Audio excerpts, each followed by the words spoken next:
Bismillahirrahmanirrahim. Assalamualaikum warahmatullahi wabarakatuh. Innal hamdalillah nahmaduhu wa nasta'inuhu wa nastaghfiruh wa na'udzu billahi min shururi anfusina wa min sayyiati a'malina. Man yahdihillahu fala mudilla lahu wa man yudlil fala hadiya lahu. Ashhadu an la ilaha illallah wahdahu la sharika lahu وأشهد أن محمدا عبده ورسوله لا نبي بعده. اللهم صل وسلم وبارك على نبينا محمد وعلى آله وصحبه أجمعين. وقال تعالى سبحانك لا علم لنا إلا ما علمتنا إنك أنت العليم الحكيم. أما بعد. Kaum muslimin yang dirahmati Allah Subhanahu wa taala, jamaah salat zuhur yang dimuliakan Allah Subhanahu wa taala. Kita bersyukur pada kesempatan siang hari ini dapat kembali melakukan tadarus atau belajar bersama ayat-ayat Al-Qur'an Al-Karim. Semoga kita mendapatkan janji dari Rasulullah sallallahu alaihi wasallam, yaitu barang siapa yang duduk di rumah Allah mentadarusi Al-Qur'an dan mentilawahkan Al-Qur'an, maka Allah Subhanahu wa taala akan menurunkan ke dalam hatinya ketenangan dan memberikan rahmatnya. Allah juga akan mengirimkan malaikat yang akan mengelilingi kita. Kemudian juga Allah akan menyebut nama-nama kita di hadapan makhluknya di langit sana. Semoga pahala itu diberikan oleh Allah kepada kita dengan duduknya kita di majelis yang singkat ini. Amin ya rabbal alamin. Salawat dan salam kita sampaikan kepada Nabi kita, Nabi besar Muhammad sallallahu alaihi wasallam beserta keluarga, para sahabat dan seluruh umat yang mengikuti jejak langkah beliau sallallahu alaihi wasallam. Pada kaum muslimin yang hadir ikut belajar pada hari ini, dipersilakan jika ingin mengambil bukunya ada di belakang sana. Kami menganjurkan untuk melihat buku, silahkan dilihat. Kemudian nanti setelah itu bisa dikembalikan.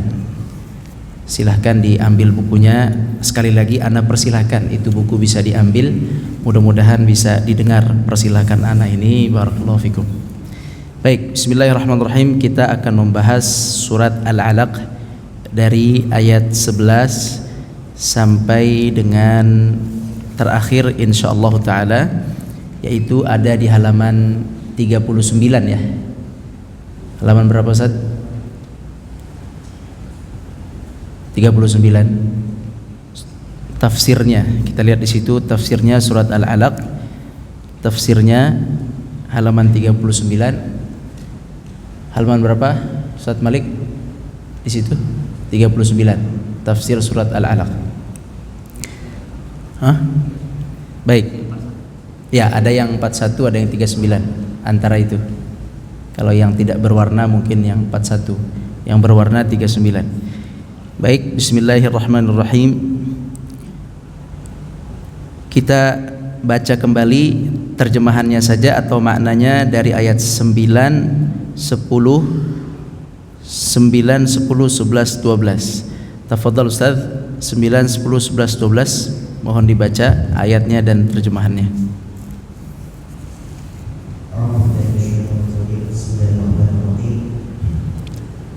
أرأيت الذي ينهى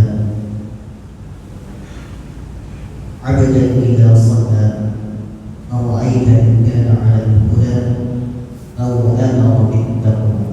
نعم. Adakah perkara yang lebih aneh dari yang dilakukan Abu Jahal yang melarang? Naam. Melarang Nabi salat di depan Ka'bah. Tidakkah kamu mengetahui bahwa orang yang kamu larang itu sesungguhnya berbuat atas petunjuk dan bimbingan Allah? Ia juga menyuruh manusia untuk bertakwa kepada Allah, yakni menjalankan perintahnya dan menjauhi larangannya. Apakah orang yang demikian pantas dilarang? Naam, jazakumullahu khairan. Ayat ini, 4 ayat ini, ara'aita alladhi yanha. Ara'aita alladzi yanha, ayat 9 ini adalah sebuah ayat yang menunjukkan rasa takjub, rasa keheranan. Kita itu harus merasa heran jika apa? Jika ada orang yang menghalangi jalan agama Islam. Jangan tidak merasa apa-apa, tapi kita harus merasa takjub, heran, mengapa orang itu melakukan penghalangan terhadap agama Islam. Di ayat ini yang melarang adalah Abu Jahal, dan Abu Jahal adalah manusia yang disebut oleh Nabi Fir'aun umat Nabi Muhammad SAW. Jadi Abu Jahal, dia adalah orang yang kaya, dia juga ketua suku, dia memanfaatkan kekayaannya dan pangkat jabatannya seluruhnya untuk menghalangi Nabi SAW. Bahkan beliau mengajak pimpinan-pimpinan suku lain untuk menghina Nabi SAW dan memusuhi Nabi SAW. Bahkan beliau menyiksa pengikut Nabi SAW. Bahkan beliau juga membunuh pengikut Nabi SAW. Dan bahkan Abu Jahal juga adalah orang yang mengusulkan untuk perencanaan pembunuhan Nabi SAW. Jadi Abu Jahal itu, silakan kenalan dulu. Abu Jahal, kenalan, adalah ketua suku dan orang kaya. Pekerjaannya apa? Menghina Nabi, melarang dakwah Nabi, melarang Nabi salat di depan Ka'bah, mengajak orang-orang untuk memusuhi Nabi, menyiksa pengikut Nabi, membunuh pengikut Nabi, merencanakan perencanaan pembunuhan kepada Nabi SAW, dan juga memimpin peperangan untuk memerangi Nabi SAW pada perang Badar dan meninggal di perang Badar. Baik, itu Abu Jahal. Tidakkah kalian takjub? Tidakkah engkau takjub dengan perkara yang semirip dengan Abu Jahal? Jadi akan berulang manusia yang karakter atau perbuatannya seperti Abu Jahal. Ara'aita, tidakkah engkau takjub, aneh dengan perkara itu? Perkara Abu Jahal, apa yang dia lakukan? Yanha, menghalang-halangi. Baik, siapa yang dihalang-halangi? Yang dihalangi adalah Nabi SAW. Apa yang dilakukan Nabi? Salat di depan Ka'bah, sujud di depan Ka'bah. Dia melarang Nabi salat dan ibadah di depan Ka'bah dengan angkuh dan pongkah. Bahkan beliau mengancam, seandainya aku melihat engkau wahai Muhammad sujud di depan Ka'bah lagi, aku akan injak lehermu. Sementara yang lain dia tidak larang. Ada jamaah haji dari Jazirah Arabia datang ke Ka'bah untuk tawaf atau melakukan ibadah lain, berdoa, tidak pernah dilarang oleh Abu Jahal. Yang dilarang adalah Nabi SAW. Dan siapa Nabi itu? Nabi itu adalah ara'aita in kana 'alal huda. Nabi itu adalah seseorang yang berada di atas petunjuk, orang yang saleh, orang yang benar. Au amara bittaqwa, Nabi itu adalah orang yang menyuruh manusia untuk takwa. Ya, jadi di sini kita ambil, kita garisi kata-kata penting. Kata pentingnya adalah pertama, apabila ada manusia yang melakukan yanha, yang melarang. Itu kata pertama. Apabila ada manusia yang melarang, menjegal, menghalang-halangi. Baik, siapa yang dihalangi? Abdan idza shalla, menghalangi orang yang ibadah. Ara'aita in kana 'alal huda, selain ibadah dia itu orang saleh yang benar statusnya, bukan orang yang bersalah. Dia bukan seorang penzina, pencuri, bukan seorang pemaksiat, bukan seorang penzalim, orang saleh 'alal huda, perbuatannya benar. Dia beribadah dan perbuatan seharinya tidak ada sebuah cacat dari perbuatannya, alal huda. Terus au amara bit taqwa, dan sifat yang ketiga, dia bahkan mengajak orang lain untuk benar. 3 sifat ini, jika ada manusia yang melarang, ada seseorang yang melarang hamba Allah yang ibadah, kemudian dia adalah orang yang saleh yang akhlaknya benar, kemudian dia mengajak orang lain untuk menuju kebenaran, jika ada yang melarang ini, akibatnya tidak jauh seperti Abu Jahal. Dia pasti akan mendapatkan kerugian dan kehancuran di dunia dan pastinya di akhirat. Itu maksud dari ayat ini. Allah mengancam Abu Jahal dan orang yang mengikuti jejaknya Abu Jahal. Jadi jangan semena-mena dalam menghalangi hamba Allah yang ibadah, hamba Allah yang saleh, dan hamba Allah yang menyeru kepada jalan Allah Azza wa Jalla. Ini berbahaya menghalangi 3 karakter ini. Apabila 3 karakter ini bersatu dalam seorang hamba, memang biasanya ada orang-orang yang akan memusuhinya, ada orang-orang yang akan menghalang-halanginya. Sebab apa? Sebab amara bit taqwa. Tidak hanya ibadah, tapi dia ibadah, dia juga saleh, perbuatannya benar, dan menyuruh orang untuk benar. 3 karakter ini biasanya akan dihalang-halangi. Dan kita sebagai muslim, fahamilah, jika ada orang yang menghalangi 3 sifat ini di dalam satu orang, maka antum harus berpikir, maka antum harus ara'aita, ini orang kenapa seburuk ini? Antum harus heran, kenapa orang ini memburuk, menjelekkan ini? Kenapa orang ini melakukan pelarangan ini? Dan antum harus tahu mana yang benar, mana yang salah. Nggak boleh setelah ini antum nggak tahu. Ini orang saleh, ini orang bertakwa, ini mengajak kepada kebaikan. Cacatnya dalam keseharian tidak bisa kita lihat kecuali mungkin sedikit. Sedangkan yang satu yang menghalang-halangi, kita tahu zalimnya, kita tahu penjahatnya, kita tahu tidak ibadahnya. Antum sebagai muslim harus bisa bedakan itu. Jangan bengong-bengong aja, jangan diem-diem aja. Harus ngerti, oh fulan yang benar, fulan yang zalim. Fulan mewakili Abu Jahal, fulan mewakili atau mewarisi Nabi SAW. Begitu. Ya, harus jelas, clear sebagai muslim, sehingga bisa ngasih petunjuk kepada yang lain jika bertanya. Jangan nggak ngerti. Ini jelas sudah dijelaskan oleh Nabi SAW, oleh Allah dalam 9 ayat 9, 10, 11, 12. Sekarang ciri berikutnya ayat 13, 14. 13, 14. Nah, tafadhal Ustaz, 13, 14. أرأيت إن كذب وتولى ألم يعلم بأن الله يرى. Tidakkah orang yang melarang dan menolak Nabi takut kepada Allah? Tidakkah orang yang melarang itu mengetahui bahwa Allah melihatnya dan tidak satupun yang luput dari Allah? Naam.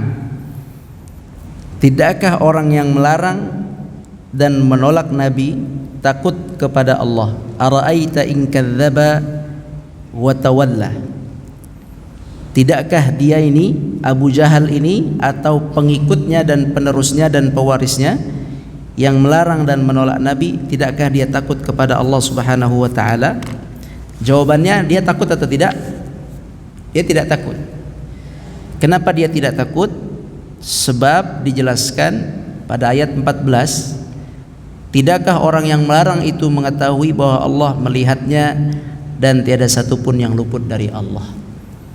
Jadi orang yang melarang dakwah Islam dan orang-orang saleh beribadah atau berdakwah, mereka pada umumnya adalah manusia-manusia yang tidak takut kepada Allah.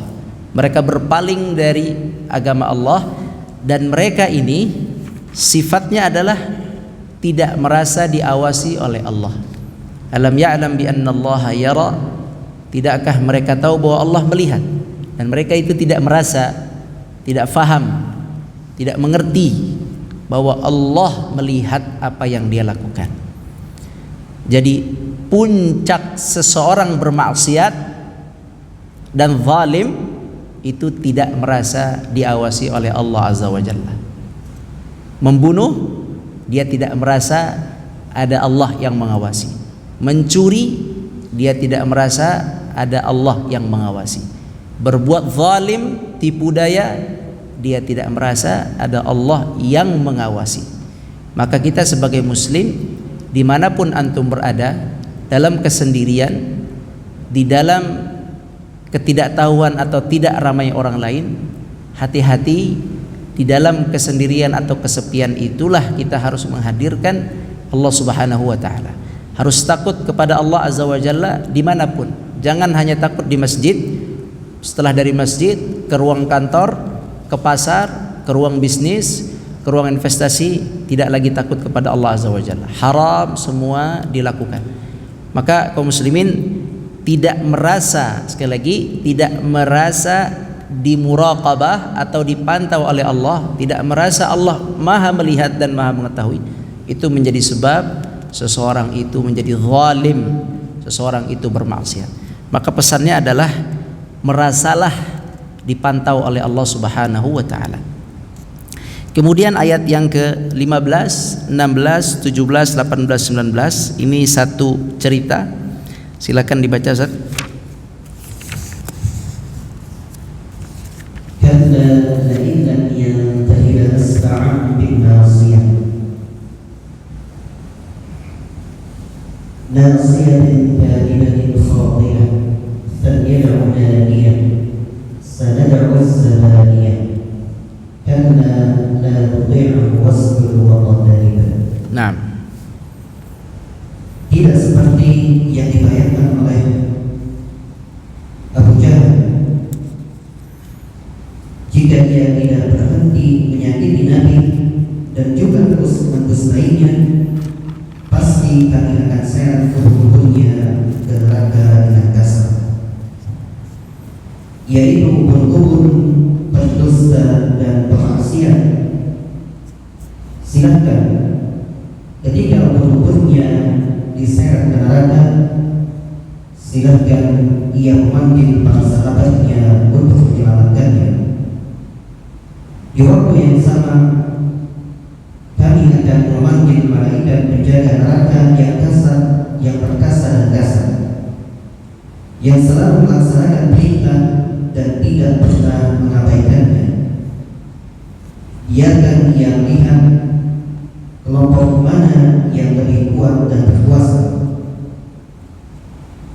Tidak seperti yang dibayangkan oleh zalim Abu Jahal, bahwa ia dengan mudah dapat menyakitimu wahai Muhammad. Abaikan ia dan sujudlah kepada Allah serta dekatkanlah dirimu kepadanya. Nah, ayat ini ada sebab turunnya, khusus ayat ini. Jadi Abu Jahal ini, dari tadi kita bicara Abu Jahal dari ayat ke-9, bahkan dari ayat kalla innal insana layatqa. Ayat 1 sampai 5 itu ayat pertama yang turun. Nah, ayat 6 sampai 19 itu isinya Abu Jahal semua. Allah menjelaskan sifat-sifat Abu Jahal tadi. Melarang Nabi, berdusta, tidak merasa diawasi oleh Allah. Dijelaskan di situ sifat Nabi adalah ibadah, alal huda, dalam petunjuk, dalam kebenaran, amara bit taqwa. Nabi adalah menyuruh manusia untuk menuju ketakwaan dan kebenaran. Nah, kemudian ayat yang ke-15 ini, Abu Jahal dikisahkan dia tadi adalah orang yang kaya raya. Kemudian dia melihat Nabi SAW sujud di depan Ka'bah, salat dan sujud di depan Ka'bah. Kemudian Abu Jahal berkata, "Ya Muhammad, bi ayyi syai'in tuhaddiduni?" Wahai Muhammad, sudah berkali-kali aku bilang engkau jangan sujud di sana, tapi engkau terus sujud. Kau mau nakut-nakuti aku dengan apa? Begitu. Kau mau nakut-nakuti aku dengan apa? Kenapa terus-terusan sujud? Amma wallahi inni la aktsaru hadzal wadi nadiyan. Demi Allah, saya adalah orang yang paling banyak pengikutnya di lembah Mekah ini. Dia berkata itu ketika Nabi sedang sujud. Saya adalah orang yang paling banyak pengikutnya di lembah Mekah ini.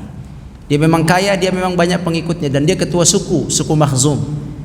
Bukan hanya dihormati oleh suku Makhzum, Abu Jahal juga dihormati oleh suku-suku yang lainnya.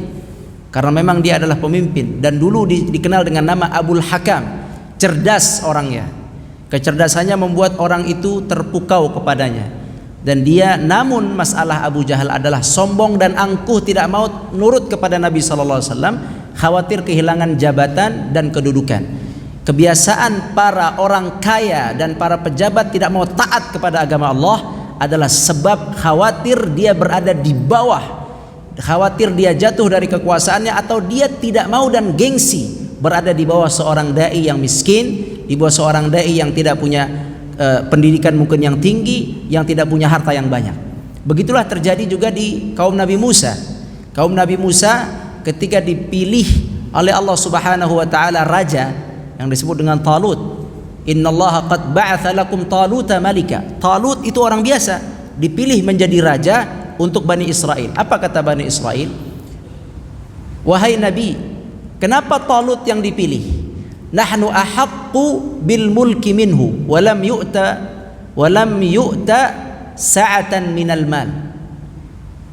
Kenapa Talut yang dipilih jadi ketua? Dia tuh bukan siapa-siapa. Kenapa dia jadi pemimpin kami? Dia orang miskin, dia bukan orang kaya. Jadi orang-orang yang kaya tuh angkuh. Sedikit sekali orang kaya yang taubat dengan taubat nasuha. Coba aja antum lihat. Nah, jadi kekayaan itu membuat orang angkuh, tidak mau mengikuti jalan yang benar. Apalagi jabatan, dua hal itu membuat manusia angkuh, gengsi. Mengapa ngikut guru Quran saya? Saya ngaji Quran, ya ngaji Quran. Setelah itu terserah saya di luar mau maksiat, terserah saya. Kebanyakannya begitu. Orang kaya tuh ngaji, tapi setelah itu maksiat lancar karena dia tidak nurut dengan agama itu. Dia terbawa nafsu dengan jabatannya dan harta dan kekayaannya. Nah, Abu Jahal dia sombong, dia kaya raya, dia bahkan selalu membawa barang dagangan atau berdagang ke Syam dan ke Yaman. Pokoknya orang kaya lah, milioner. Nah, dia juga memiliki banyak pendukung. Kemudian dia angkuh dan berkata kepada Nabi SAW, wahai Muhammad, kamu nakut-nakuti aku dengan apa? Nabi Muhammad tidak punya pengikut kecuali sedikit, dan pengikutnya waktu itu masih pada orang-orang lemah. Ada di situ Bilal, di situ ada Ammar, kelas-kelas rendah semua yang pengikut Nabi SAW. Yang besar hanya Abu Bakar, Khadijah. Tapi pun yang besar-besar tidak bisa berbuat apa-apa. Intinya pengikut Nabi saat itu tidak lebih banyak daripada pengikut Abu Jahal. Maka dia sombong, saya banyak pengikutnya. Kalau engkau masih sujud juga, hati-hati. Maka diancam oleh Abu Jahal. Kemudian tidak lama setelah itu turun ayat Allah, falyad'u nadiyah. Falyad'u nadiyah. Kata Allah, silahkan manggil para sahabatnya untuk menyelamatkannya. Yakni Allah mengancamnya akan menarik ubun-ubunnya, menarik kepalanya, menyeretnya nanti ke neraka. Jadi dia sudah diancam dengan ayat ini, dia akan masuk neraka. Kemudian Allah Subhanahu wa taala mengatakan kepadanya, silahkan panggil seluruh pasukanmu, seluruh kaummu untuk menyelamatkanmu ketika nanti di neraka. Subhanallah. Subhanallah, di dalam akhirat nanti tidak ada lagi seseorang bisa punya kaum lagi. Mafi. Antum dulu punya pengikut, punya partisipan, mati antum tidak ada lagi yang namanya partisipan. Semua masing-masing mempertanggungjawabkan dirinya. Kullu nafsin bima kasabat rahina. Masing-masing. Tidak ada urusan lagi saya punya pengikut, saya punya anak buah 100 200, lah, enggak ada. Nah, Allah Subhanahu wa taala mengancam dia, panggil seluruh pengikutnya, falyad'u nadiyah sanad'u zabaniyah. Falyad'u nadiyah, panggil pengikutnya juga. Ini masih bisa dimaknai di dunia. Tadi di sini dijelaskan di akhirat, tapi bisa juga perintah ini Allah perintahkan kepada dia, panggil pengikut ente. Kalau ingin menghancurkan Nabi, panggil pengikutnya. Kemudian Allah mengancam, sanad'u zabaniyah. Kami akan memanggil malaikat zabaniyah. Apa itu malaikat zabaniyah? Yaitu malaikat yang kasar. Disebutkan dalam tafsir, malaikat zabaniyah adalah malaikat-malaikat yang mengurusi ahli neraka. Tidak pernah senyum, kasar, tidak ada rahmat atau tidak ada kasih sayangnya. Sangat kasar. Diciptakan dengan sifat yang sangat kasar untuk menyiksa ahli neraka. Ya. Sama ini seperti di dunia ini begitu. Jadi kalau ada manusia-manusia yang sifatnya kasar, setahu ana, dia diletakkan di tempat-tempat tertentu untuk menghadapi orang-orang tertentu. Ini orangnya kasar, galak, taruh di sini. Mohon maaf, taruh misalnya di checkpoint paspor yang galak-galak gitu. Jadi begitu, memang ditempatkan. Allah Subhanahu wa taala menempatkan orang-orang atau malaikat-malaikat yang kasar, keras, di antaranya zabaniyah, di tempat-tempat ahli neraka. Biarkan ia melihat kelompok mana yang berkuasa. Kata Allah, silakan panggil pengikutnya, kami panggil malaikat zabaniyah. Kemudian ayat ini ditutup, kalla la tuti'hu wasjud waqtarib. Wahai Muhammad, jangan turuti Abu Jahal. Kamu tetap sujud saja di depan Ka'bah, wasjud waqtarib. Sujudlah dan dekatkanlah diri kepada Allah. Dan ayat ini wasjud waqtarib adalah ayat sajadah. Sunnahkan kalau kita baca, disunnahkan, boleh iya boleh tidak, disunnahkan sujud. Nah, terakhir kita baca saja, yaitu tadabbur dan tazkiyahnya dari Ara'aital ladzi yanha 41 dan 42. Silakan dibaca satu.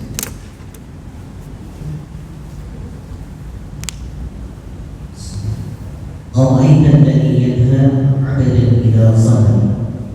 Pelajaran yang dapat dipetik dari ayat ini, menghalangi seseorang dari jalan Allah adalah kebiasaan musuh-musuh Allah. Hendaklah setiap muslim berhati-hati dalam hal ini. Nah, hati-hati ya, jangan sampai menghalangi seseorang dari jalan Allah. Baik anak sendiri, suami istri, kalau ada yang mau bertakwa, saudara kita mau ngaji, jangan dihalang-halangi selama benar pengajiannya. Nah, selanjutnya mengamalkan ayat ini, yaitu meniti jalan para rasul, yaitu amar ma'ruf nahi munkar, dan memahamkan manusia akan agama Islam. Nah, di sini diperintahkan kita untuk amar ma'ruf nahi mungkar.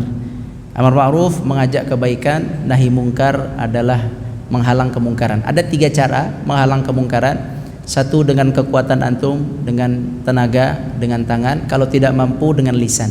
Kalau tidak mampu, dengan hati. Anda kira kita samalah. Kita ini kemungkinan besar nggak berani melarang kemungkaran dengan tangan, tidak berani juga dengan lisan. Maka terakhir, sisa 1, Anda minta kepada diri Anda dan antum, ingkarilah segala maksiat dengan hati. Kata Nabi SAW, wa dzalika ad'aful iman. Selemah-lemah iman adalah mengingkari segala maksiat dengan hati. Jangan hati antum biasa-biasa saja. Kalau ada maksiat, ada wanita angkat-angkat rok sampai tinggi, itu benci. Bukan benci wanitanya, benci perbuatannya. Juga jangan malah dinikmati. Ada seorang yang zalim di kantor, benci perbuatannya, benci dalam hati. Kalau antum nggak sanggup nasihati, benci. Jadi jangan jadi seorang muslim yang begitu-gitu aja. Ada kebaikan nggak ngerti, ada keburukan nggak ngerti, nggak. Ada kebaikan ikuti, ada kebaikan ikuti, ada keburukan benci, dan sedikit-dikit membenci itu adalah dalam hati. Kalau bisa dalangan lisan silahkan. Baik, selanjutnya adalah alam ya'lam bi anna Allah yara. Alam ya'lam bi anna Allah yara. Pelajaran yang dapat dipetik dari ayat ini, yaitu sebaik-baik tameng bagi seorang muslim ialah menghadirkan pengawasan Allah terhadap dirinya. Inilah yang disebut dengan derajat ihsan, yaitu engkau beribadah kepada Allah seakan-akan engkau melihatnya. Jika engkau tidak dapat melihatnya, maka ia pasti melihatmu. Bermaksud dalam hadis Al-Bukhari nomor 50 dan Imam Muslim nomor 8. Nah, bagaimana mengamalkan ayat ini, yaitu merasa Allah Subhanahu wa taala mengawasi perbuatan dan perkataan kita. Barang siapa yang merasa diawasi, ia akan taat dan tidak bermaksiat atau bermaksiat. Sesungguhnya Allah Maha melihat perbuatan kita dan Maha mendengar perkataan kita. nah, mengamalkan ayat ini adalah merasa diawasi oleh Allah Subhanahu wa taala. Terakhir, kalla la tudi'hu wasjud waqtarib. Pelajaran yang dapat dipetik yaitu tidak boleh mentaati perintah manusia untuk bermaksiat kepada Allah. Perbuatan orang zalim melarang umat Islam beribadah justru menambah semangat mereka dalam beribadah dan mendekatkan diri kepada Allah. Bagaimana mengamalkan ayat ini, yaitu berusaha sebaik mungkin meraih ridho